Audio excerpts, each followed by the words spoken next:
Maker of Hall of Famers might be a new title I can lay claim now that Mark Henry, my first ever Bolin Services wrestler to make it to the Hall of Fame. He beats Cena. He beats Randy Orton. He beats Brock Lesnar.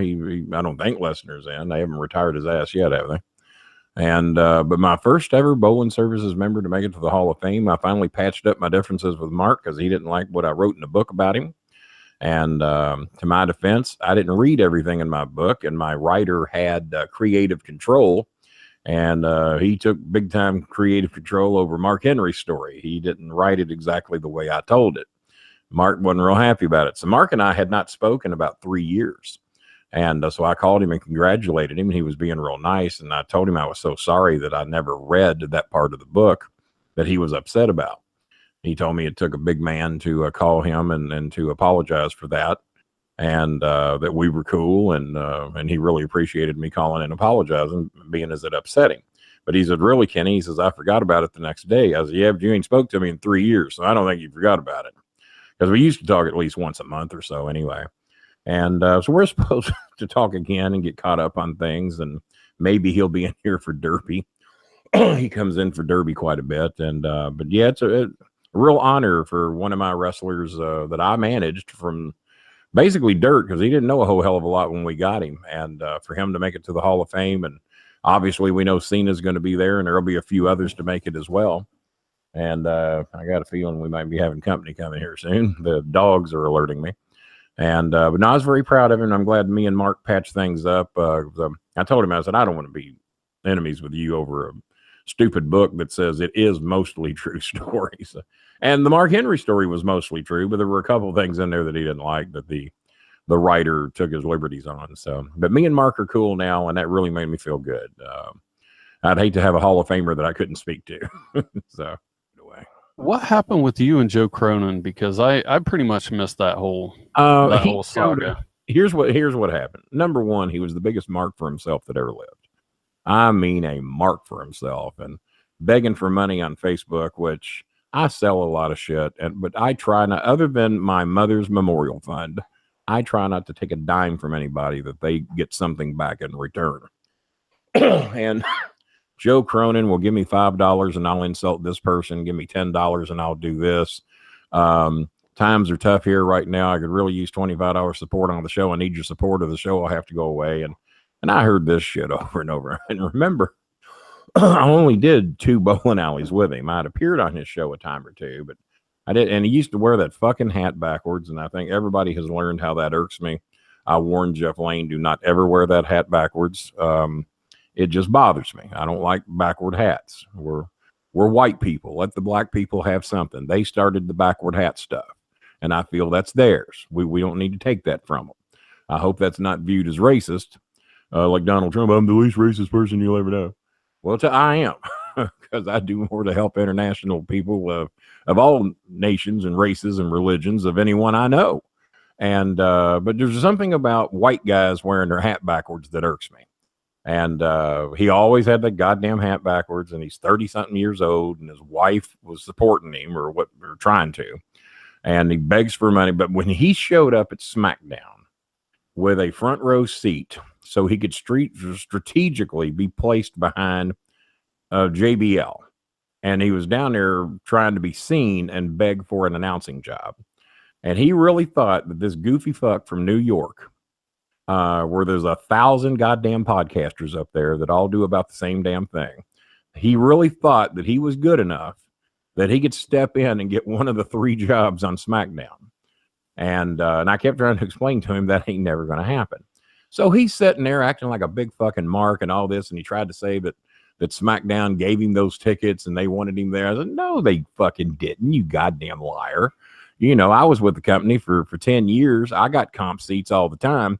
Never once did they put me or anybody or any of my sponsors or any of my friends front row dead center behind the announce team. That is a very valuable seat, and they want people to buy those. So that's exactly what he did. So he fucking lied. And when he did that, I was so embarrassed that my host was being the world's biggest mark on SmackDown. I fucking couldn't take it. So he wasn't worthy. He didn't deserve to be fired in person. So I did Cornette's show the next day and told Brian Last if he wanted the new co-host spot, he had it, that Joe Cronin would never do another show with me again. And that's how Cronin found out. Well, he thought it was a work. He thought we was playing with him. And then when I never took another call from him or anything, or had blocked you on all social media, he figured out that I'd about had my fill of him. So he trashed me like a bitch, and I was the worst person in the world. I'm not over. The ratings were horrible. Same thing Brian Last said. And but you had to go to Russo's show to where those people have the right to hate me more than anybody. The Southern boy with three New Yorkers, and the Southern boy who's a Cornette boy. Well, that's what they called me. Aligned with Cornette shows up, and there's just absolutely no reason to like me whatsoever, especially the other two New Yorkers. Russo loved me. And then all of a sudden, after 90 days, the podcast one ratings came in. And since I joined the show, the ratings were up 22%. Well, there was a reason for that. I brought a different flavor to the show that they weren't used to. There was some confrontation on the show when I'd get in Brian Last, or not Brian Last, but Jeff Lane, and Big V Slow's ass for being stupid and thinking they were fucking over when they weren't. And then V Slow says he's going to outsell me in merchandise sales. And still to this day, I found out from Collar and Elbow, he ain't sold 2 shirts. You have to sell 12 before they'll print them. So yeah, the world famous V Slow is really over. So can't sell 2 fucking shirts. And Jeff Lane got hot because he said I was alienating half the audience with the Donald Trump insults. Well, half the country doesn't like Donald Trump. It's about 24% of registered voters are who voted for Trump, mostly uneducated people. Do you really think I give a shit if they get mad at me or not on any podcast one, here, anywhere? I'm not begging anybody to watch this show. You watch me. I don't watch you. And if you like the show, watch it. And if you don't. It's real easy. And if I happen to know you have a podcast and I tune in and I'm entertained, then I'll watch it. And if I tune in and I think you suck, I'll leave. I won't even leave any negative comments about you because maybe somebody likes you, like Joe Cronin. He actually has some New York people that apparently are entertained by what he does. I'm not one of them. And we were just not a good mix, and he had to go. And then Jeff Lane had to go. So it looked like it was me for a while. Thank God Harry Burnett lasted 5 years. And technically, you and I have done 5 or 6 years because I used to do your comedy show all the time. Yeah, you even did the radio show when I was doing that. Yeah, I did the radio show and up in Dayton. And from what you've told me, I'm one of your most popular guests, and I'm not even a comedian. I mean, I'm out of my realm when I do your shows. So now you're over here in my world and you're doing ours, and it's always an adjustment. And but shit, technically, I mean, if you really want to break it down, you've even lasted longer than Harry because, as you know, I turn any show I do basically into a form of the Bolin album, whether it's my show or not. And we've done very well for 6 years. We've had more trouble now that you have been on my show because I assumed you always knew when I was working because we've done so goddamn many shows together. Mm-hmm. But not even Cornette knows when I'm working all the time. I used to piss Cornette off because I'd say something or tweet something. God damn, what'd you fucking say that for? Well, fuck, what'd I do? Jimmy, shut up. And but Jerry Jarrett says, Kenny, you're so good at this shit that I don't know when you're working. And I'm the master of knowing when everybody's working. I taught you people how to work. And you were so good at this shit. And I take that as an extreme compliment. I mean, I try not to say I'm the one. I try to let others say it. And Jerry Jarrett's probably been one of my best backers and supporters ever. And I never even worked for him, technically.